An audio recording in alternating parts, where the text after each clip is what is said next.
Dari kecil kita tahu Abraham siapa coba? Bapak orang. Nah, nanti saudara akan lihat dalam hal ini benar gak sih bahwa dia orang beriman, bapak orang beriman atau bukan. Abraham hidup di perjanjian lama, betul ya? Sepakat? Tapi dia dimention lagi, disebutin lagi di perjanjian baru. Coba kita lihat ayatnya. Roma 4 ayat 11 bilang begini, tanda sunat itu diterimanya sebagai meterai kebenaran berdasarkan iman yang ditujukannya sebelum ia bersunat. Demikianlah ia dapat menjadi bapak semua orang tak bersunat yang percaya. Supaya kebenaran diperhitungkan kepada mereka. Bahkan di Galatia bilang apa? Jadi kamu lihat bahwa mereka yang hidup berdasarkan iman, mereka itu anak Abraham. Jadi Abraham ini disebutin karena memang imannya. Hebat bukan Abraham, betul? Orang luar biasa yang dipakai Tuhan. Jadi bapak semua orang percaya. Nah biasanya Bapak Ibu Saudara, setiap orang itu menyukai cerita dengan hasil yang luar biasa. Betul gak sih? Abraham jadi bapak semua orang percaya. Yusuf jadi apa? Penguasa Mesir, betul? Daud jadi raja. Paulus jadi apa? Rasul besar. Nah kita sering melupakan perjalanan iman mereka. Hasilnya boleh oke, tapi kadang-kadang kita lupa tentang perjalanan iman yang bawa mereka sampai ke titik terakhir mereka. Oke, jadi hari ini khotbah saya beri judul Abraham's Journey of Faith. Are you ready? Kita baca ya, ayat yang harusnya jadi dasar buat kita hari ini. Ibrani 11 ayat 1 boleh kita baca sama-sama dengan lantang? Boleh? 1, 2, 3. Iman adalah dasar dari segala sesuatu dan bukti dari segala sesuatu yang Abraham menggenapi firman ini. Jadi Abraham punya iman yang jadi dasar buat dia lihat pengharapan. Dan iman menjadi bukti untuk hal yang bahkan belum terjadi dalam hidup Abraham. Sepakat gak Bapak Ibu Saudara? Dan kita nanti lihat sama-sama. Bahwa Abraham itu gak langsung jadi bapak orang semua orang percaya. Tapi dia melewati perjalanan iman bersama Tuhan terlebih dahulu. Jadi sejak dapat janji sampai jadi bapak semua orang percaya itu gak langsung tiba-tiba tapi ada perjalanannya. Coba kita lihat ya, Bapak Ibu tahu bahwa namanya itu diganti, benar gak sih? Namanya awal itu bukan Abraham, jadi namanya Abram. Coba kita baca sama-sama, jadi mengerti ternyata dia itu diganti namanya oleh Tuhan. Kejadian 17 ayat 5, boleh kita baca? 1, 2, 3, namamu bukan lagi Abram, melainkan Abraham karena engkau telah kutetapkan menjadi Bapa sejumlah besar bangsa. Bapak Ibu Saudara, dari bahasa aslinya Abram itu dia artinya bapa leluhur atau yang dimuliakan. Jadi memang kayaknya nama itu mempengaruhi Abraham waktu itu ya. Tapi Tuhan ubah jadi Abraham. Artinya apa? Bapa banyak bangsa. Saudara, nama itu menunjukkan identitas yang diberikan. Benar gak sih? Saudara tahu nggak? Saya pernah mention, tapi kayaknya saya mention lagi supaya ngerti. Nama saya itu Yudi bukan karena orang Jawa, oke? Nama saya Yudi karena ada hal yang terjadi. Saya orang Ambon by the way. Karena ada orang 4 pendeta yang memberkati saya setelah saya lahir di rumah. Yusak, Budi, Ibrahim, Ishak. Jadi Yudi. Oke. Jadi saudara tahu kenapa saya jadi pendeta? Latar belakangnya mungkin begitu. Saudara, Tuhan itu memberikan identitas baru dulu sebelum menggenapi janjinya. Ada amin? Waktu Tuhan memberikan identitas itu sebelum kejadian terjadi. Makanya saudara lihat, saya jadi pendeta karena 4 pendeta yang tadi, oke? Bercanda, gak tahu kenapa. Tuhan sering memanggil kita berdasarkan tujuan. Bukan berdasarkan kondisi saudara hari ini.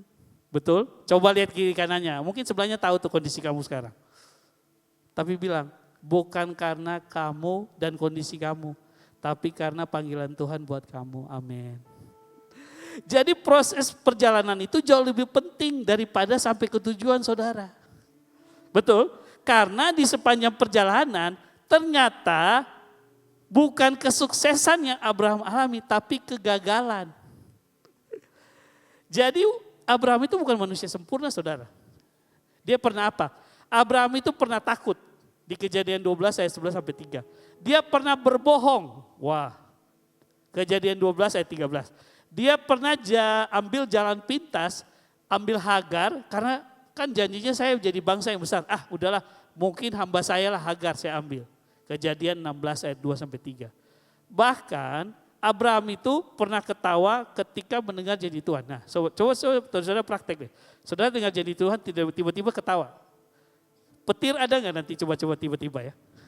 Saya takut terjadi begitu.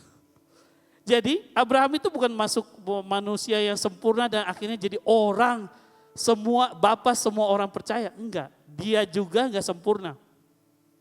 Tapi saudara, Tuhan itu tidak membatalkan janjinya karena kesalahan atau kegagalan kita, katakan amin. Tapi karena proses inilah yang membuat iman Abraham itu dibentuk. Betul? Jadi kalau kita bilang, kayaknya perjalanan kita kayak gini juga. Benar gak sih saudara? Bisa bisa menyadari bahwa kita kayak Abraham ya. Iya gak sih? Kita pernah gagal. Siapa yang gak pernah gagal? Angkat tangan. Oh, semua pernah gagal. Ya pernah gagal angkat tangan. Siapa yang pernah menjauh dari Tuhan? Boleh angkat tangan. Menjauh dari tujuan Tuhan? Saya coba lihat supaya saya konseling. Oh enggak. Saudara, kabar baiknya. Biarpun kita gagal kayak Abraham, Allah itu Allah yang menyertai Abraham, Allah juga yang sama menyertai kita, katakan amin. Jadi coba lihat kiri kanannya, itu semua manusia gagal tuh. Lihat. Coba, jangan pura-pura gak gagal, lihat aja, lihat. Oh gagal, sama, kita gagal. Oke? Nah, perjalanan iman bukanlah perjalanan yang sempurna, sepakat gak? Tetapi perjalanan yang terus percaya kepada Tuhan dalam setiap musim kehidupan, katakan amin. Makanya kita akan belajar apa sih yang membuat Abraham biar gagal, tapi dia dimention sampai perjanjian baru sebagai bapa semua orang percaya. Oke, kita belajar 3 hal. Bapak Ibu siap? Abraham journey of faith, perjalanan Abraham seperti apa? Yang pertama, the obedience. Oke. Nah, perjalanan iman itu dimulai dengan ketaatan. Boleh kita baca sama-sama ayatnya, boleh? Ibrani 11 ayat 8. Boleh suara kencang kita sama-sama katakan. Karena iman Abraham ketika ia dipanggil untuk berangkat menjadi milik, lalu ia berangkat tanpa. Saudara, ini perjalanan iman itu bukan ketika Abraham sampai di tanah perjanjiannya, bukan. Tapi dia taat dulu, akhirnya Tuhan panggil dia. Ya, karena Tuhan panggil, dia itu jadi yang taat. Coba lihat saudara, kita mau kasih tahu dulu. Abraham itu lahir di Ur Kasdim. Boleh slide? Jadi Ur Kasdim itu tempat yang udah mantep banget. Kenapa? Karena kota besar. Kalau sekarang tuh di Irak.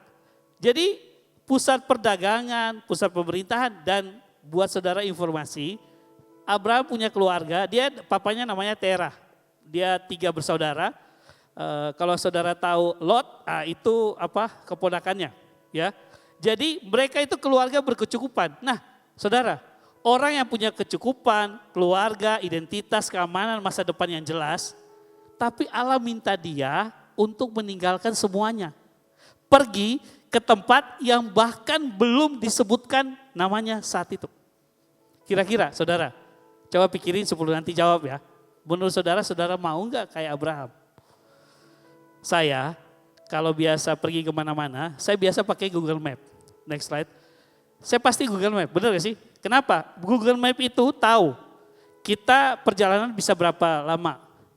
Ada macet di mana, gitu kan? Supaya kita jelas nih, oh saya mau ke sini, saya telat atau enggak. Arahannya jelas, betul gak sih? Tempat yang dituju jelas. Nah, beda sama Abraham. Coba next slide. Kalau Abraham punya peta gini, gampang banget gak buat dia? Bener? Gampang, gak usah oh mau ke situ, iyalah tanahnya bagus, oke lah bisa lah. Jelas. Tapi hari itu gak jelas Tuhan kasih arahnya. Tuhan hanya bilang pergi ke negeri yang akan kamu tuju. Nah kemana? Jadi buat Abraham sebenarnya itu gak jelas ya. Tapi Tuhan hanya bilang pergilah. Wow. Oke. Ada fotonya. Abraham tuh bilang pergi. Dia udah bawa kaumnya. Ayo kita menuju tanah perjanjian. Kejadian 12 ayat 1 bilang begini. Berfirmanlah Tuhan kepada Abram. Pergilah dari negerimu dan dari sanak saudaramu dan dari rumah bapamu ke negeri yang akan kutunjukkan kepadamu. Abraham itu berjalan bukan karena dia tahu masa depannya gini loh. Bukan, karena dia kenal siapa yang kasih perintahnya. Dia kenal Allah yang kasih perintahnya, kasih panggilannya. Saudara, ketaatan itu terjadi karena ada pengenalan. Saudara taat bukan karena perintah saja, tapi karena saudara mengenal siapa yang memberi perintahnya, katakan amin. Jadi waktu disuruh, dia taat, dia terus berjalan. Coba lihat petanya, dan perjalanan itu lumayan gitu, bukan yang bisa langsung crossing gitu, enggak. Dia ke Haran dulu, turun lagi gitu ya, jadi perjalanannya enggak gampang. Nah saudara, di sini kita belajar bahwa iman itu selalu dimulai dengan ketaatan. Banyak yang ingin mengetahui rencana Allah, benar gak sih? Pengen Tuhan mau kemana sih? Tapi pertanyaannya, waktu firman itu datang, saudara taat gak? Karena seringkali Tuhan itu selalu pengen lihat langkah pertama apa yang kita lakukan setelah firman itu datang buat kita. Karena langkah pertama itu bentuk ketaatan saudara kepada Tuhan. Ada amin. Supaya lebih yakin, cobalah kita baca sama-sama Amsal 3 ayat 5-6. Boleh? Sama-sama kita baca. 1, 2, 3. Percayalah kepada Tuhan dengan segenap hatimu dan janganlah kepada pengertianmu sendiri. Akuilah, maka ia akan meluruskan jalanmu. Jadi Salomo kasih ingat gini bahwa iman itu berarti berhenti menjadikan akal kita, kekuatan kita sebagai otoritas tertinggi. Ini bukan berarti kita mengabaikan hikmat, perencanaan, oke? Tapi mengakui bahwa hikmat Allah jauh melampaui kemampuan kita dan Dia memahami keadaan kita. Benar saudara? Jadi bukan udahlah karena Tuhan bilang ini gak pakai logika, gak pakai pikiran, gak pakai perencanaan, salah. Tapi kita mengakui, yes saya taat karena Tuhan lebih jauh, lebih besar dari saya. Betul? Melampaui kemampuan kita. Nah itulah ketaatan dengan dasar iman. Ada amin. Jadi Abraham itu gak punya sebuah jawaban, tapi dia punya keyakinan bahwa Tuhan gak pernah salah memimpin. Jadi percaya melampaui logika kita. Karena Tuhan buka ruang untuk dia arahin langkah-langkah yang kita mau jalankan. Ada satu kisah yang mirip tentang ketaatan ini. Coba ini tentang Petrus, saudara. Mungkin pernah saudara dengar, hari itu memang benar-benar mereka gak dapat ikan sama sekali. Dan Lukas 5 ayat 4 bilang gini, setelah selesai bicara, ia itu Yesus berkata kepada Simon, bertolaklah ke tempat yang dalam, terbarkanlah jalamu untuk menangkap ikan. Saudara, ini mungkin buat kita gampang, sederhana gitu, tapi buat Petrus gak masuk akal. Kenapa? Dia itu profesional, nelayan. Dia tahu ikan kapan muncul, kapan ikan menghilang, waktu terbaik buat nangkap. Jadi secara manusia tuh Petrus pikir bahwa Yesus siapa sih kok bisa kasih tahu saya bahwa ikan kayak gimana gitu ya. Iya benar gak sih? Tapi Yesus bilang bahwa ya udah tebarkanlah, bertolaklah dan tebarkanlah. Nah hari ini kita bisa seperti Petrus. Kadang kita percaya hal rohani saudara. Tapi kalau nyangkut bisnis, nyangkut keluarga, nyangkut masa depan, Tuhan sabar dulu. Oh iya, saya lupa ya, saya memperkenalkan ini siapa ya. Istri saya, anak saya hari ini gak bisa hadir, ada acara keluarga. Jadi ini Jose, ini Zoe, ini istri saya Noni. Oke? Mereka mewakili saya hari ini, maaf, saya tadi lupa, maaf ya, gak dikenalin. Nanti ada hubungannya saudara, sebentar. Oke? Jadi mereka mewakili hidup saya. Nah, jadi kadang-kadang kita rasa lebih tahu dari Tuhan. Jadi Tuhan mau bilang buat kita hari ini, jadi taat itu karena kamu kenal Tuhan. Coba ulang lagi. Jadi taat itu karena kita kenal Tuhan, katakan amin. Waktu kita taat karena kita tahu Tuhan, sama kayak Abraham, sama kayak Petrus, ya udah pergi aja. Bertolaklah Petrus, tebarkanlah jala. Mau gak hari ini? Kita taat karena memang kenal Tuhannya. Amin. Saya menceritakan sedikit hidup saya saudara. Testimoni. Tunggu ya, nanti diperkenalkan lagi. Hari ini perjalanan iman saya karena Tuhan izinkan saya kenal dia di kelas 2 SMA, saya di Papua. Dari situ perjalanan saya itu langsung berubah tiba-tiba. Saya anak daerah dari Sorong, tapi perjalanan saya itu berubah karena saya kenal Tuhan. Waktu saya terima Tuhan sebagai Yesus sebagai Tuhan dan Juru Selamat, waktu kelas 2. Nah hari itu akhirnya saya punya mimpi buat kuliah di pertambangan. Itu kelas 2. Dan tiba-tiba ada opportunity saya bisa tes Pemda untuk bisa kuliah di beberapa universitas di negeri di Indonesia. Nah ada satu kampus yang muncul karena saya udah cari kampus mana yang ada pertambangannya. Nah salah satunya Unsri sama ITB. Nah tapi pertanyaannya bagaimana ke sana? Ya kita anak daerah maklumlah banyak kekurangannya apalagi di Papua. Dan hari itu benar-benar Tuhan bikin saya tes dan saya lulus dengan kerjasama Pemda Papua. Wow, katakan wow dong buat Tuhan. Lulus, oke. Akhirnya kita diminta untuk berangkat ke Bandung. Saudara tahu saya orang tua itu PNS guru terbatas. Jadi saya ke Jakarta pertama kali naik apa saudara? Kapal laut. Berapa hari? 5 hari. Sampai ke Tanjung Priuk. Wah Jakarta. By the way saya gak pernah ke Jakarta saudara. Seumur hidup waktu itu. Jadi pas lihat Jakarta, wah panas ya. Mirip kayak Sorong. Akhirnya sampai ke Bandung. Nah puji Tuhannya saudara. Ternyata kerjasamanya batal. Akhirnya saya ada gap 1 tahun tidak kuliah. Jujur kecewa banget. Tapi setahun kemudian puji Tuhan ada harapan lagi. Saya keterima di ITB tapi jurusan kimia. Pilihan pertama saya tambang, pilihan kedua passing grade saudara harusnya rendah, kimia. Masuk kimia, puji Tuhan akhirnya dapat ITB. Wah, karena suka banget yang masuk ITB aja. Tapi saudara, sampai di situ dulu, nanti baru berlanjut ya. Poin saya buat testimoni ini gini saudara. Melangkah tanpa tahu juga depannya kayak gimana. Sepakat gak? Tuhan bilang ya udah melangkah. Tuhan buka opportunity-nya. Tuhan buka hal-hal yang kadang-kadang saya anak daerah. Benar gak sih? Anak daerah bisa ke Bandung, bisa masuk ke ITB. Karena saya tahu ini bukan karena saya. Tapi karena taat saya untuk pergi dan Tuhan bawa ke situ. Ada amin saudara.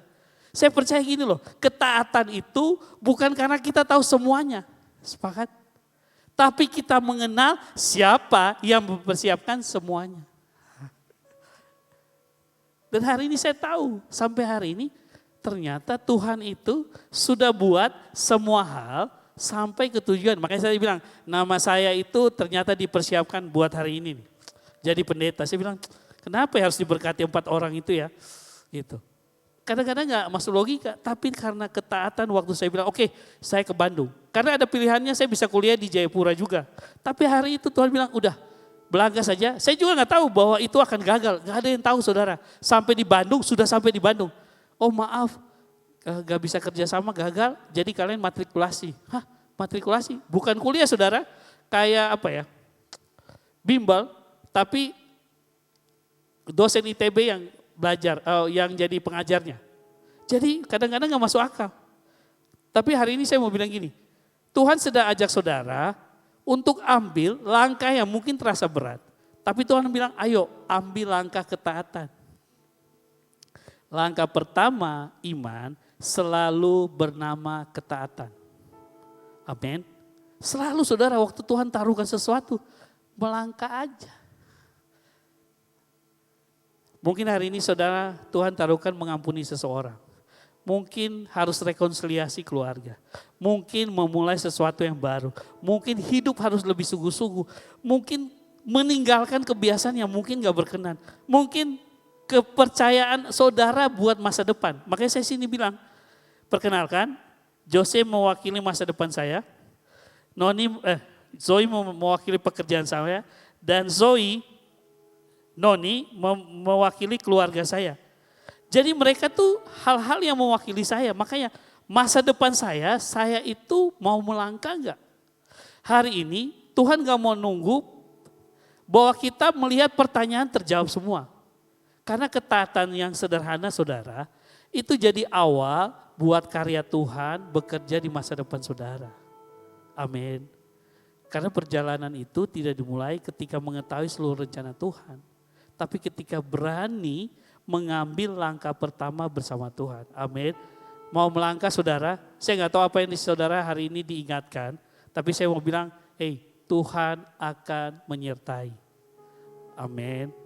Yang kedua, perjalanan dari Abraham. The waiting. Jadi perjalanan iman itu bertumbuh melalui proses menunggu. Oke? Boleh kita baca sama-sama? Ibrani 11 ayat 11 sampai 12. 1, 2, 3. Karena iman, walaupun Sarah mandul, Abraham padahal usianya sudah, yang memberikan janji itu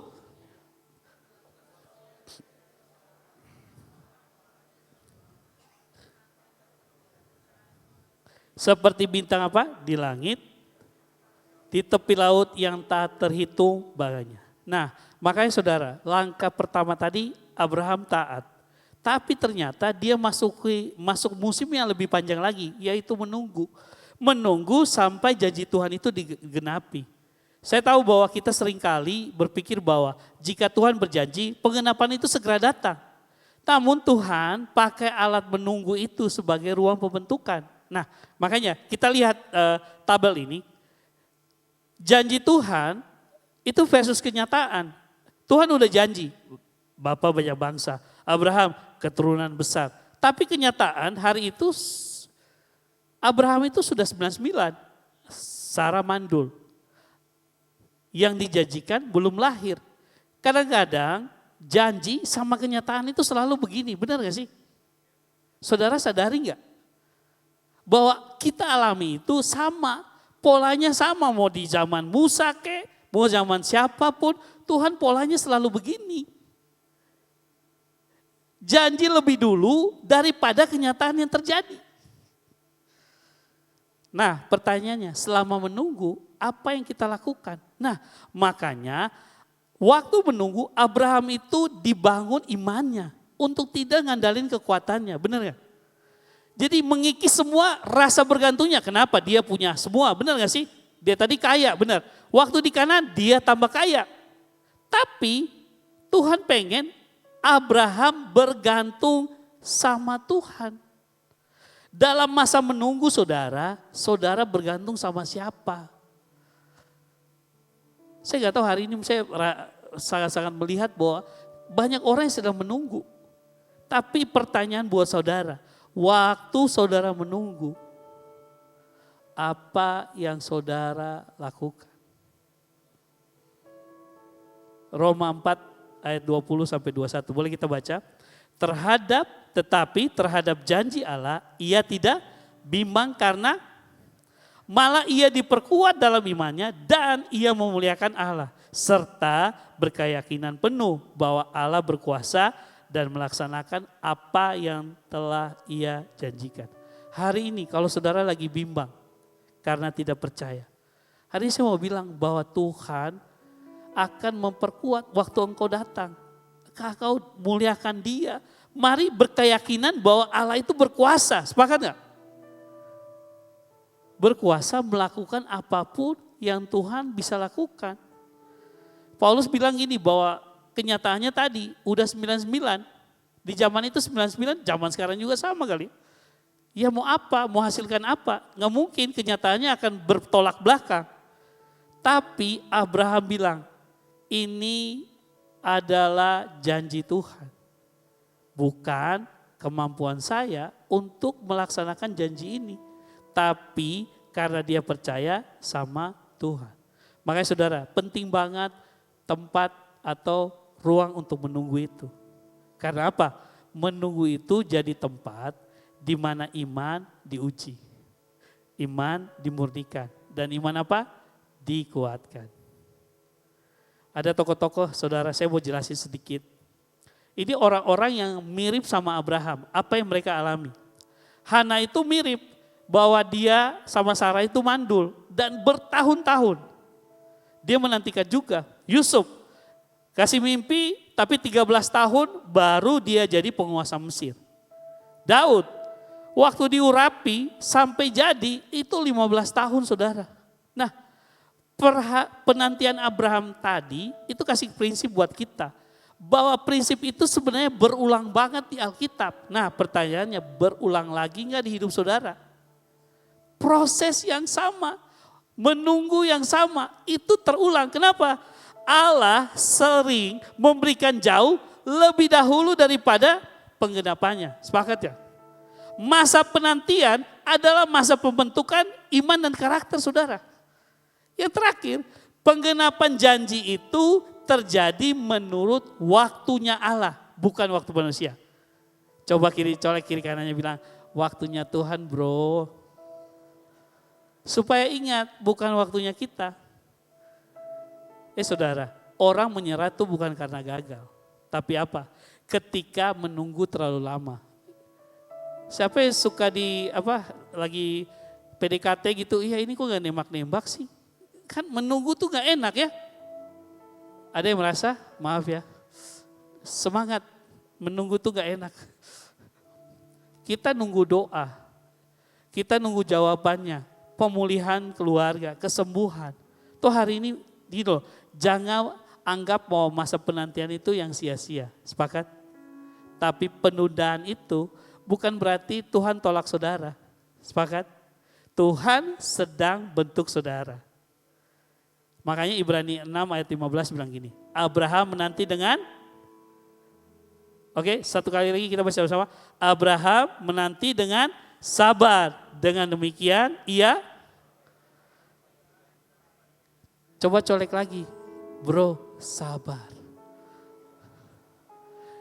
Karena masa menunggu itu enaknya bilang sabar. Betul? Gak enak, tapi percayalah. Kalau saudara bergantung sama Tuhan, saudara sedang dibentuk.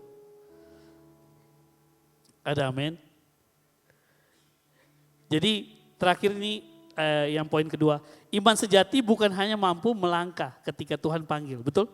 Tetapi bertahan ketika Tuhan membuat kita menunggu. Makanya sekali lagi bilang bertahan ya. Bertahan guys. Sampai janji itu digenapi. Amin. Yang terakhir, perjalanan iman Abraham, the surrender. Perjalanan iman itu capai puncaknya ketika saudara melakukan penyerahan total.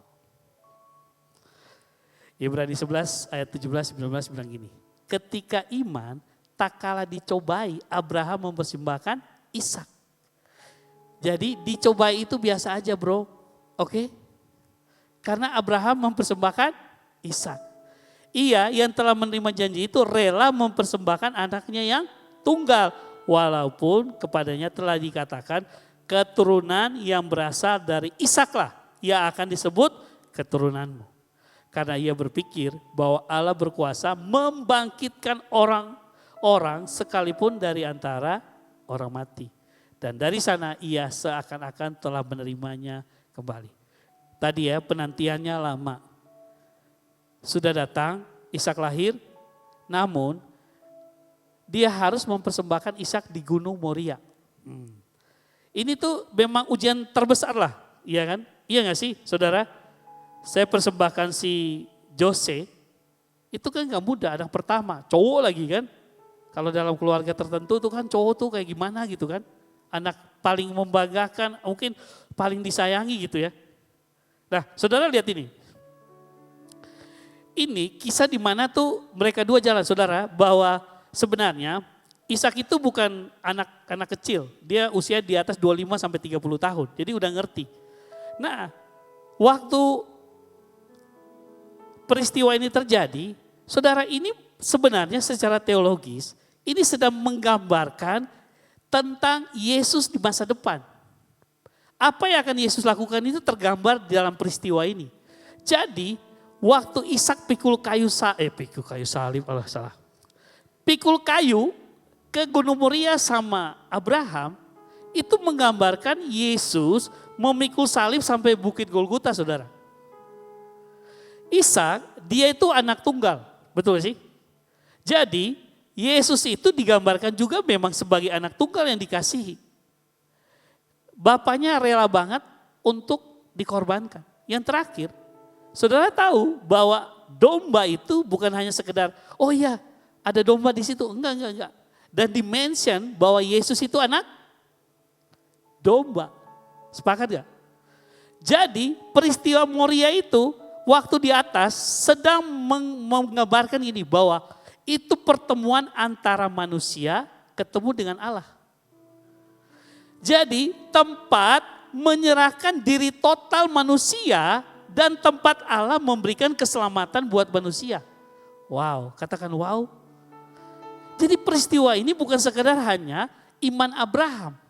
Tapi efeknya bahwa dia menggambarkan kematian Yesus di kayu salib seperti ini.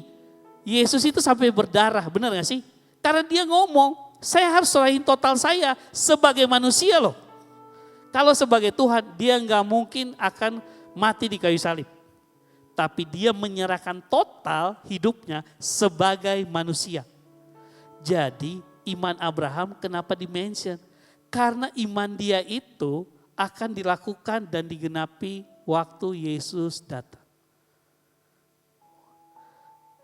Abraham selalu belajar dalam perjalanannya bahwa Allah selalu dapat dipercaya. Betul? Kalau kita nggak percaya hari ini, Tuhan itu nggak akan memberikan perkenanan yang lebih dalam hidup kita, benar?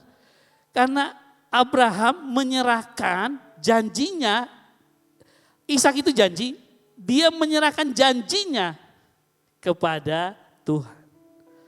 Hari ini saya mau bilang, apa yang kita serahkan?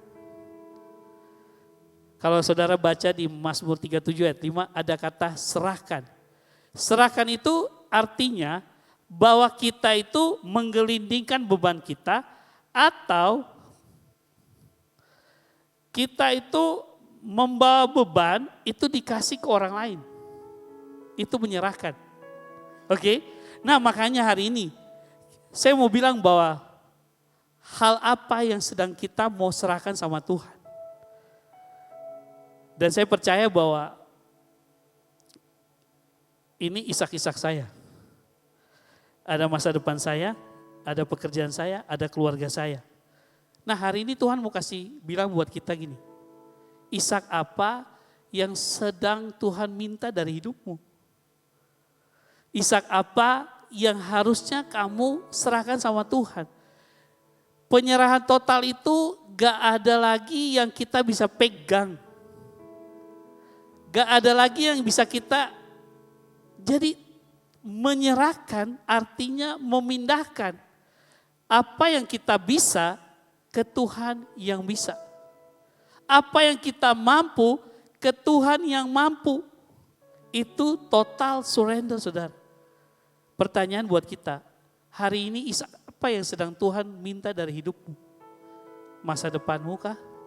Atau pekerjaanmu kah? Atau keluargamu? Ya hari ini kamu kok khawatir banget tentang hal itu. Hari ini remind buat kita bahwa Tuhan mau total surrender. Katakan total surrender. Faith is proven not by we receive, but by what we willing to surrender. Ada amin? Jadi mari serahkan saudara hidupmu sama Tuhan. Supaya Tuhan yang berperkara buat hidupmu. So hari ini saudara, saya mulai menggambarkan apa yang terjadi dalam perjalanan Abraham. It's a journey of faith. Jadi dari ketaatan kepada proses menunggu dan proses penyerahan. Pertama, Allah itu manggil Abraham untuk taat, betul? Kedua itu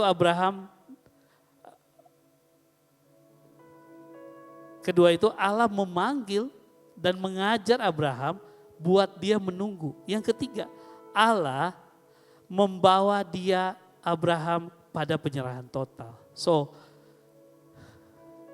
tahap-tahap ini yang Abraham alami. Saya percaya juga Bapak Ibu Saudara mengalami hari ini. Betul? Jadi Allah tidak hanya membawa Abraham ke tanah perjanjian, tapi dia membawa Abraham berjalan bersama dengan Tuhan. Boleh saya minta Timotius maju ke depan? Dan saya menutup gini. Faith is not about knowing the future. Faith is about knowing the God who holds the future. Iman bukan soal mengetahui apa yang akan terjadi di masa depan. Tapi iman adalah mengenal Allah yang menguasai masa depan. Katakan amin.